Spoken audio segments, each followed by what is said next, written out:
Hey, Weekly Pulse on all things green and gold leading you up to kickoff. Big one on Amazon Prime on Thursday. It's Packers Lions. That's the three-time Wisconsin Sportswriter of the Year, Jason Wilde. I'm Alex Strouf hanging out with you in downtown Milwaukee. Biggest game of the year, Jason Wilde. You got to be pretty amped up about that. It's on Amazon? That's my understanding. That's where the Thursday night game is played. Not in Milwaukee or in Green Bay. You can watch it on over-the-air TV. If you're in Madison and other areas of our fine state, however, you better have Amazon. Amazon Prime to watch your favorite team. So, yeah, I don't know what channel it's on up here in Green Bay, but I'll be watching it on regular television because when you watch a game on Amazon, how glitchy does it get for you during the course of a game? It's pretty rare it gets glitchy. I haven't had very many issues this year. I feel like every game I've watched, there's been a moment where I got the spinning wheel. And sometimes it's in a moment that doesn't really matter. In other moments, it's like Jameis Winston back to throw, Oh, and no. then he's frozen. So good luck with that. Why did you use Jameis Winston as the example? Is he just fresh on the brain from playing on Monday night? Well, I think wasn't the Thursday night game that was the snow game? Wasn't that against Pittsburgh? Wasn't that a Thursday night game that I watched? I think. I think it was. I think Yeah, it was. that's why. You're right. Okay, got it. Got it. Well, let's dive into this one. Packers Lions. Obviously, a lot at stake for both teams here. Lions are 11-1. Packers 9-3. Somehow down in third place of the NFC North, which is still bonkers to me how good this division has been here through Week 13. Packers win. They pull within a game of the Lions with 4 games left to play for each team. The Lions will play Buffalo, by the way, the game after Green Bay. The Packers win effectively. It ends any chance they have to win the NFC North, but still in really good shape for either the 5 or 6 spot in the NFC playoffs. Who has more on the line this week? I would guess the Green Bay Packers. Yeah, I disagree, which we don't do very often. No, we don't on this show, especially. But I think Domofsky has said this too, and maybe we're just idiot beat writers who are engaging in groupthink. That's But one way to phrase it. Yeah. but I always have kind of looked at the idea of which team needs it more, right? And while certainly at 11-1 and riding a 10-game winning streak, you might think, well, the Lions, they're still more likely than not going to win the division, et cetera, et cetera. But to me, they are the team more than any other team in the league. And we teased Tausch all the time on our show about when the Packers got the number 1 overall seed in 21, the first year of having 7 playoff teams, because it was the only bye. This is the most important number 1 seed in the history of football. And then they came out at home and got beat by the 49ers, and who did not score an offensive touchdown and beat them 13-10. But if you look at, and I'm sure we'll get into it, the injuries that the Lions have absorbed. Now, some guys are not coming back. Aiden Hutchinson is not coming back. Malcolm Rodriguez not coming back. But they have a lot of other guys that are, Anzalone, for example, some of their other defensive linemen, that if they can limp to the finish line and hold on to the top seed with the Eagles and the Vikings both at 10-2 right now, they get that bye. That helps them enormously. Plus, it saves them, and Tausch has always said this too, you can't lose the weekend you have a bye. No. So Mike McCarthy's club last year, which had not lost at home all year, if they get a bye, they don't have to worry about the Packers coming in and spanking them and ending their season, right? And so I would argue, and I know it seems a little counterintuitive, but I would argue that the Lions need this one more than the Packers, because even if the Packers win, I'm not an analytics guy, but they probably are still going to be a wild card and not win the division, maybe. So to me, the Lions are the team. Look, it's a big game for both of them. Don't misunderstand me. But I think the Lions, given their situation, would love to win this game, get to 12-1, sew up the division, and start looking at, all right, how do we get that number 1 seed? Yeah, and it's going to be an interesting path for any team. You mentioned, there's 2 teams right on the Lions' heels, 3 if you count the Packers, and obviously with a win, they're right in that ballpark with the Eagles and the Vikings. But It is still unlikely for the Packers to win the division. Let's just call a spade a spade. They're 2 games back as it stands as we talk Wednesday morning. A win Thursday would pull them within a game of the Lions, but you still got probably have to win out if you're the Packers, which would mean winning your final 8 games. But Packers almost halfway there. They've won 3 in a row, Jason, coming off of the bye week. Barely won right off of the bye week in Chicago, thanks to the middle finger of Carl Brooks for sealing that one up. Big win over San Francisco, and then on a short week, a big win over Miami on Thanksgiving. It finally seems like this team is playing the complementary football, complete 60 minutes that we've been looking for. It feels like 2 games in a row. They for the most part accomplished that goal. The Packers are playing their best football of the season, correct? They are, and look, I when I say this, let me be clear. I'm not downgrading the quality of their wins now, right? Because that's what the game we tend to play. They are playing their best football. Their quarterback looks like the guy he was down the stretch last season. Josh Jacobs is running the ball, even though it wasn't as productive against Miami after a not so great night from the offensive line in the run blocking area. He is crushing opponents. The defense has gotten its act together after not playing very well against the Bears. So you've got all those things going for you. That said, Miami is 5-7. San Francisco is 5-7. The Bears are 4-8. So we're looking at combined records of what, 14 and 24, something like that, 14 and 22. Like they have not. This would be a quality win, which they have not had during this winning streak. And look, they've won 7 of their last 8. Like the one loss is to the Lions, and let's be honest, they put up 400 yards. Love was playing with that groin injury. You know, I wrote the story during the week, and I talked to Malik Willis, and Malik Willis was like, look, we watched the film together. He looks completely different than he did a month ago in that game. So all those things are true. It just feels to me like between the whiteboard thing and all the injuries the Lions have, that there's an air of confidence or maybe an air of diminishing the Lions that I'm just not willing to do. Like this is going to take, it's not going to take a perfect game, but they're going to have to play their asses off to beat the Lions in Detroit. And one thing that I didn't think about at the start of the week, and it was Adam Stenovich that actually kind of put it in perspective for me, the Packers offensive coordinator. What road games have they really played? Chicago, right? I mean, you know, Steno said it was loud in Chicago, but that's open air stadium, beaten down fan base, whatever you want to call it. Their other road games was Brazil, where both teams had to travel, and it wasn't really a pro Eagles crowd, even though it's technically Eagles home game. Mm-hmm. And then Tennessee, LA, and Jacksonville, which were basically cheesehead road trips.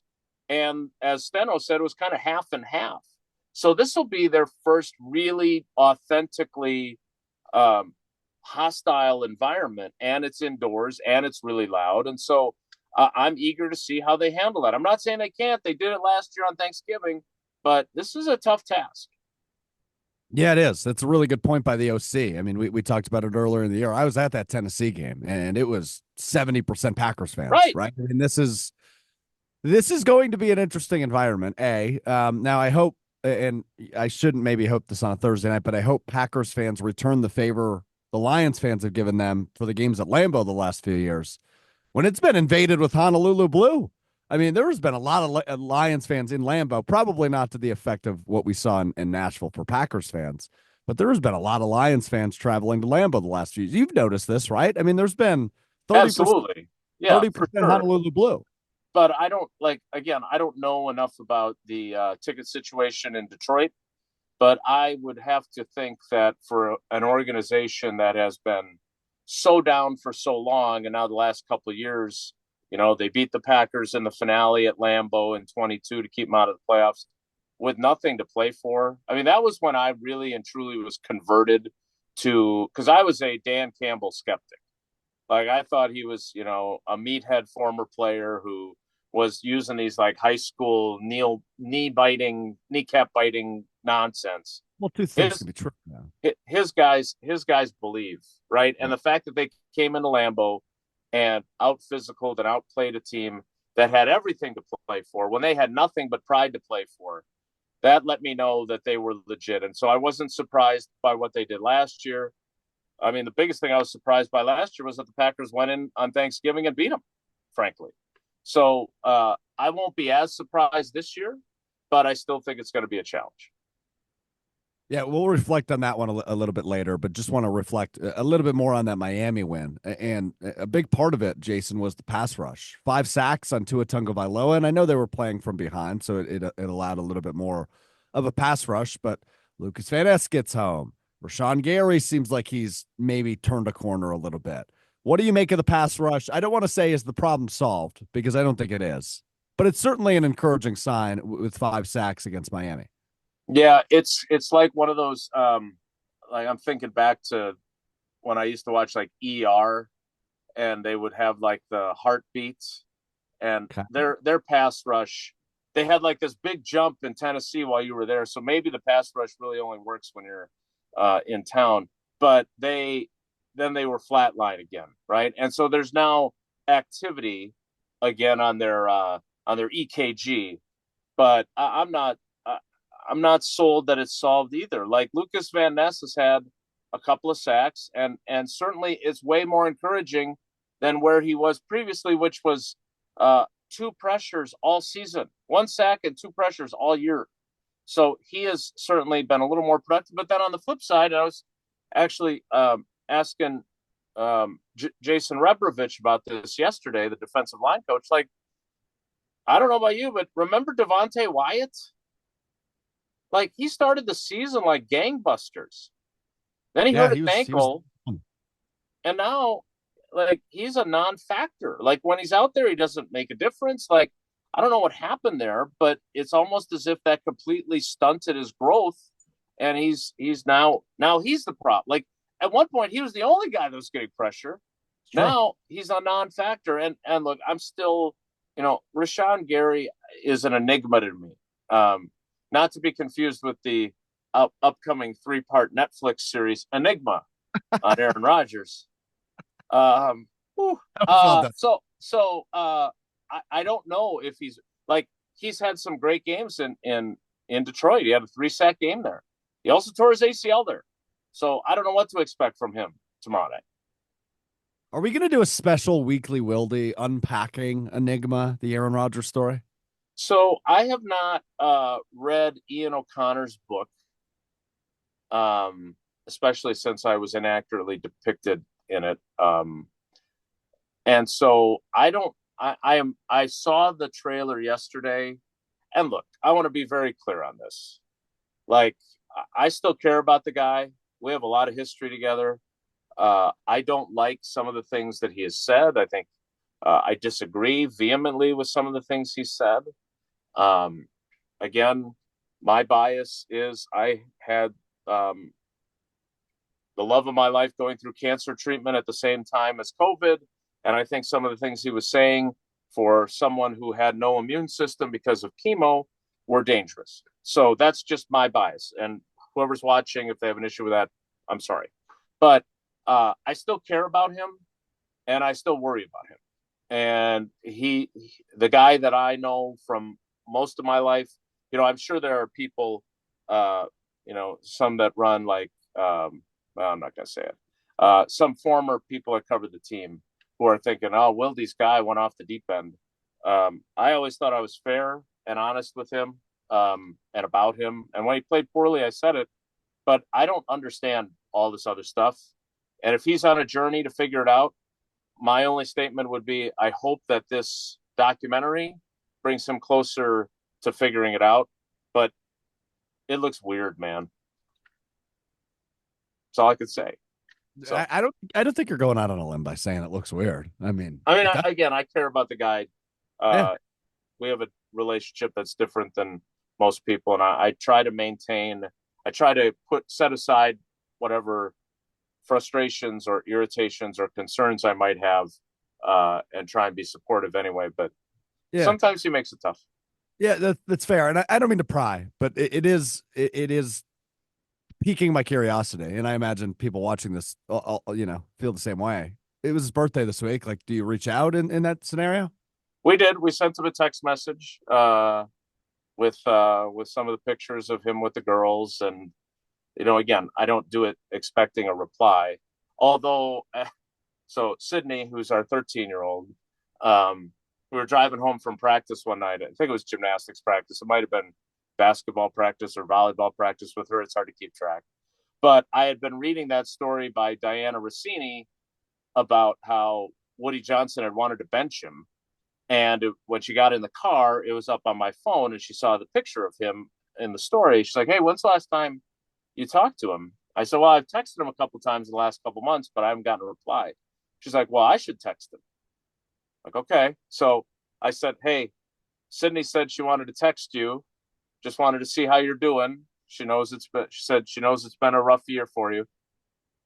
10 seconds later, bing, he replied. And so now she's been crushing me ever since. Huh, interesting. He replies to me. He doesn't reply to you.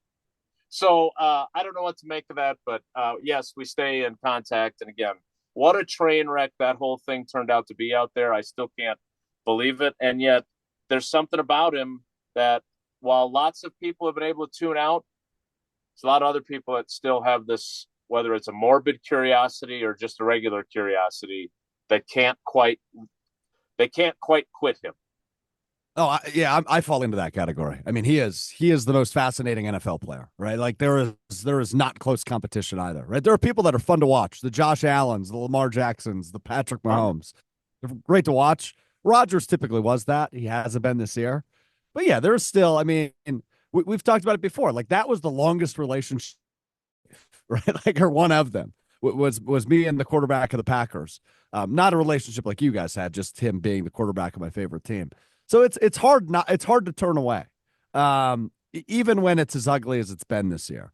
But the thing with him, and I'm sure we'll unpack this as we near the end of the season a little bit more. But I just don't think he can go out this way. I don't think this will be his last year playing football. So there's Yep. your first ever Aaron Rodgers derailment on Weekly Wilde. And probably last for a while. Just for those that watch this every week, I don't want you to think this is going to be a regular thing.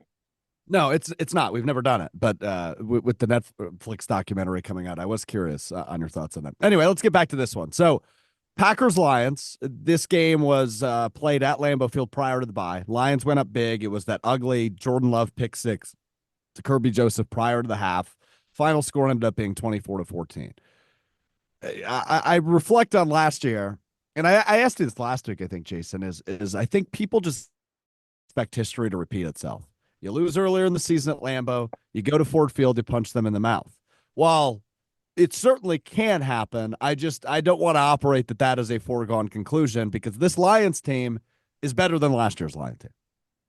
Yeah, and I think people are working under that assumption on two fronts, for this Lions game and for the Vikings game on December 29th too. Yeah, it's a good point. There's just so many, and I get it. I'm not saying you're wrong to feel this way, but I feel like they're getting disrespected in a big way. I mean, they're 10-2.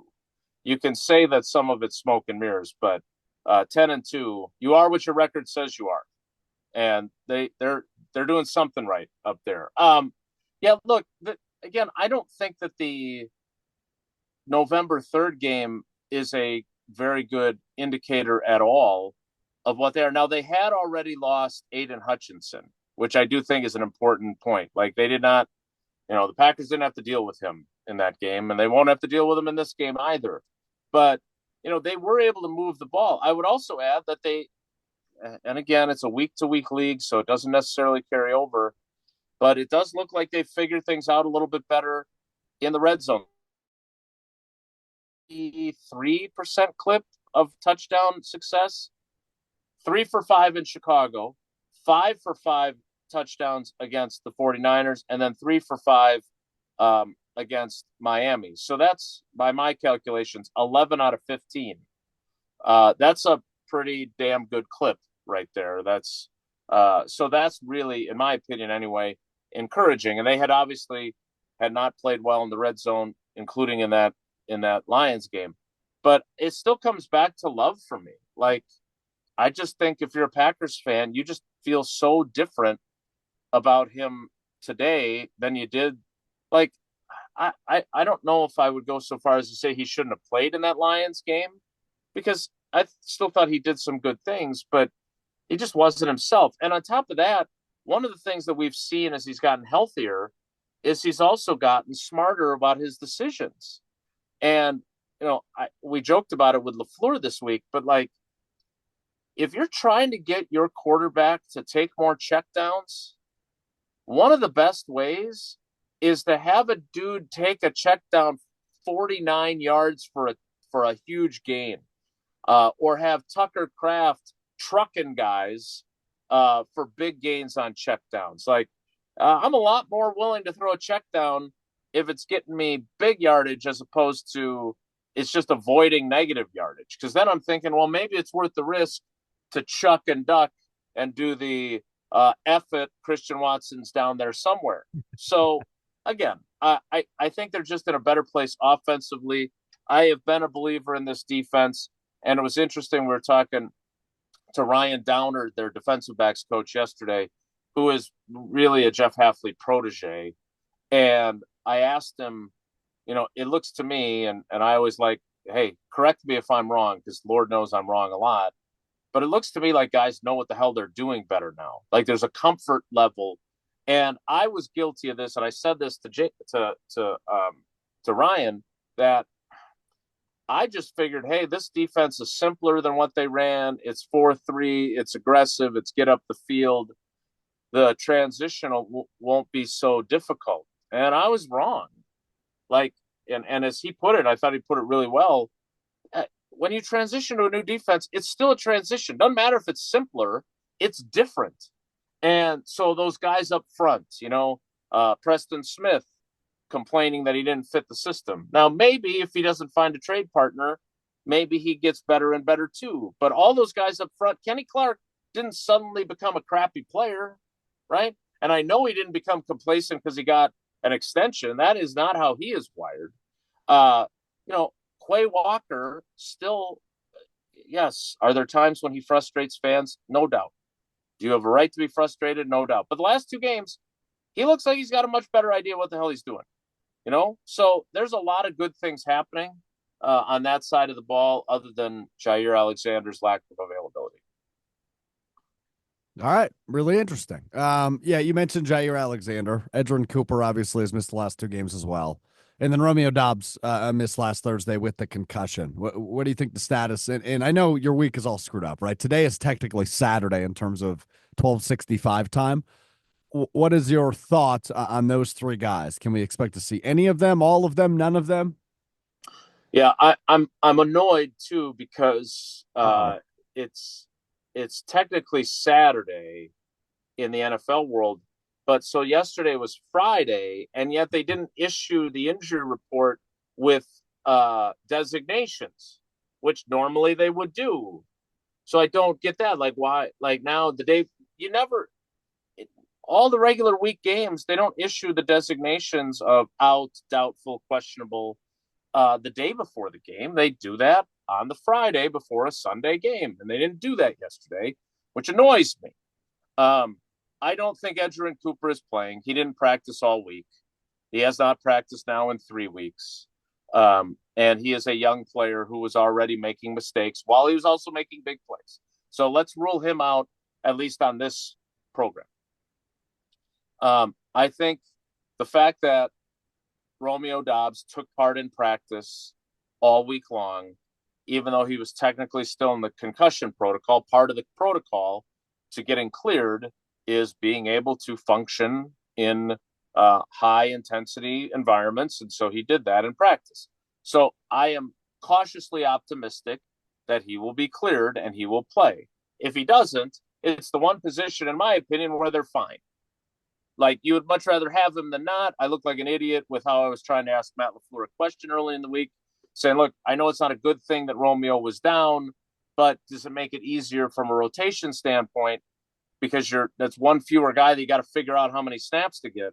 And he basically called me an idiot and said, no, we were not better off without Romeo being out, which I agree. You were not better off, but Yeah, fair point. that might have helped a little bit. The curious case of Benjamin Button slash Jair Alexander. I am out of the prediction business on him. And I tried to pin LaFleur down on this because what I want to know is, after what happened in Chicago, are you really willing to risk it again? And then have him play 10 snaps and go, my knee. So if you forced me to choose, I would say no, he does not play. But I don't say that with any degree of certainty whatsoever. It is the curious case of Jair Alexander. So I do not blame you for not making an official prediction, but kind of still making a prediction. Respect. Yeah, didn't he say something about he needs 3 weeks to recover, and now this will be 18 days, right? This was a Jair quote so, at something. So right? what he said was, so he injured his knee on October 27th on the final play against Jacksonville. Mm-hmm. It was 21 days from then until the Bears game. Yeah. November 17th.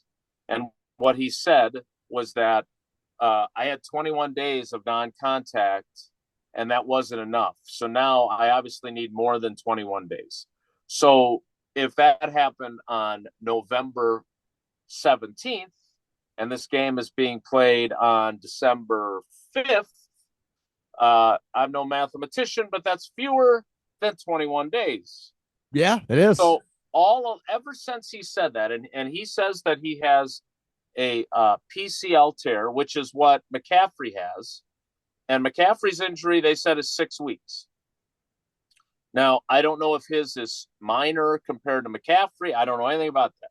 All I know is that if he hadn't played against the Bears and he had been resting all this time, he would have gotten 6 weeks, and theoretically he would be ready for this game. So whether that's on him, whoever you want to blame, obviously playing in Chicago was a mistake. So I don't know, but I again, as a competitor, and I don't think this is an unfair thing to say.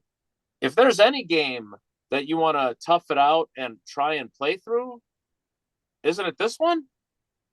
I mean, this is a high profile marquee game. If I'm him, I'm saying I want Amon-Ra St. Brown, and I'm shutting his ass down. And I'm wearing a sweatshirt with Amon-Ra St. Brown, all as one word, like he had Green Bay, and sucks.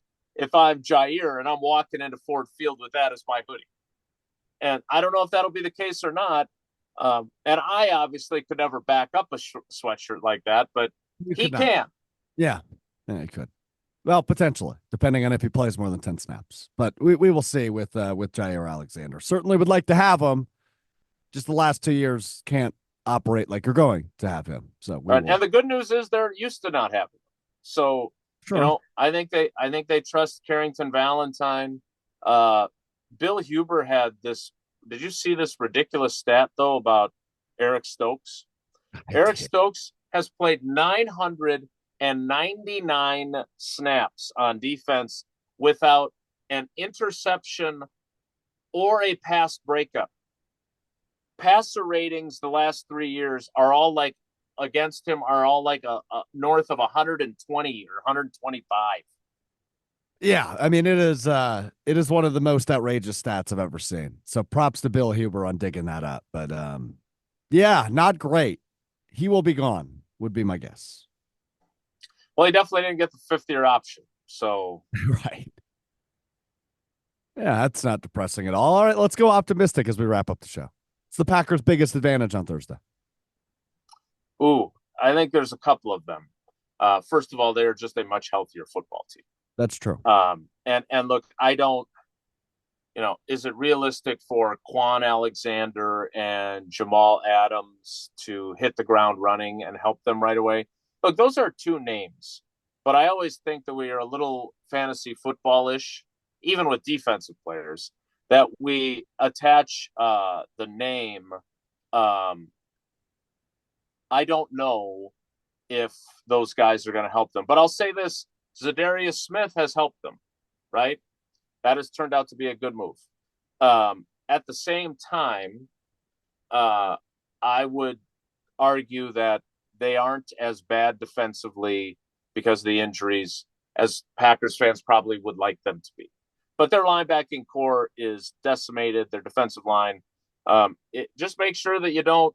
I mean, remember, they also played most of the game without Brian Branch because he got ejected and then gave the double bird, which I'm not going to do because I don't want to be. I don't want to Thank be you. This is a family show. Thank you. A family YouTube program.